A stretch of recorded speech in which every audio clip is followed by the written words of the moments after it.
Hey guys, welcome to this week's episode of Frequently Asked Questions. We have talked about what is two-factor authentication or multi-factor authentication.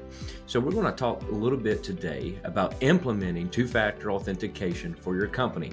Now, this is an excellent step towards improving the security of your company, your data, your systems, and so forth. So we're going to talk about some simple steps, some simple practices to follow when implementing two-factor authentication.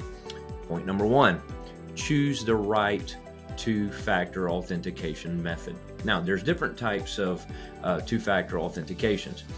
You might have SMS-based, which is just basically a text message. This is obviously the most convenient way to do this, but it's also not the most secure way to do this.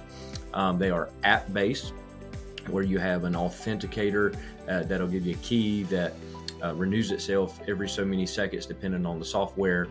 Maybe hardware tokens, which is kind of an expensive way to go, but it is an option. And then some are biometric authentication, where it be a Face ID, fingerprint, and finding out which one is the best one for your company. That's the beginning step of implementing of how you want this to work for your company. And then obviously it needs to fit your budget.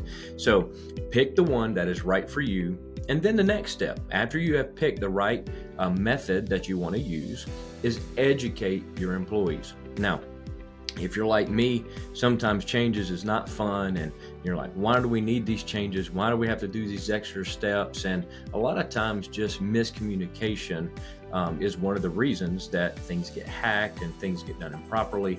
So educating your employees on the importance of this and why it's there is crucial. So you need to provide training on how to enable the two-factor authentication, and then you have to teach them how to recover their accounts. Inevitably, somebody's going to forget their password, they're going to get locked out. So make sure you teach them on the proper ways to recover their accounts if they lose access to the method that you picked for the two-factor authentication. So choosing the right method, educate your employees, and then implement two-factor authentication gradually. You don't want to force this over all your accounts at one time. That can be frustrating. So maybe doing one account at a time until you kind of make it a habit, then implement the next one, and just kind of do them in stages. So pick out what is most important to you, whether it be email accounts or maybe some system or application that you would say is at the top of the list. Work from the most important, then gradually work to where all your accounts have two-factor authentication. So after you've done these first three steps, then comes the one where you enforce the two-factor authentication. You've noticed that you probably have accounts that it'll warn you, hey, you have the option to do this, but by this date, we're going to require it, whether you're ready or not. So you kind of want to do the same thing with your company, is teach them how to use it, show them the tools that you're using, do it gradually, but by a certain date, you can click this button to where it will implement it, whether they have started it or not, and that'll create problems. So doing them in steps and making sure everybody does it before you click that enforcement tool. A lot of times your IT department, so forth, has the option to do that, where they can mandate it and force it through the system. And then last of all, but not least, is monitor and audit this. So you need to monitor your two-factor authentication, make sure it's working. There's a way your IT department or your IT consultant can run reports, make sure they haven't been no unauthorized access attempts.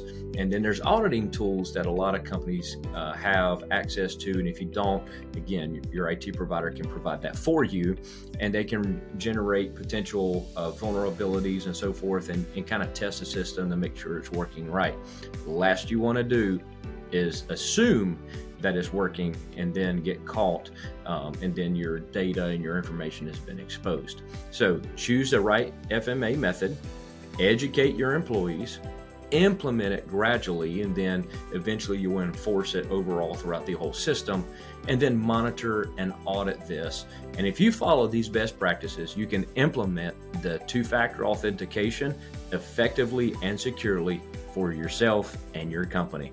So if you have any further questions, you can reach out to us at info@suisc.com. Again, that is info@suisc.com. And we'll see you next week for the next question.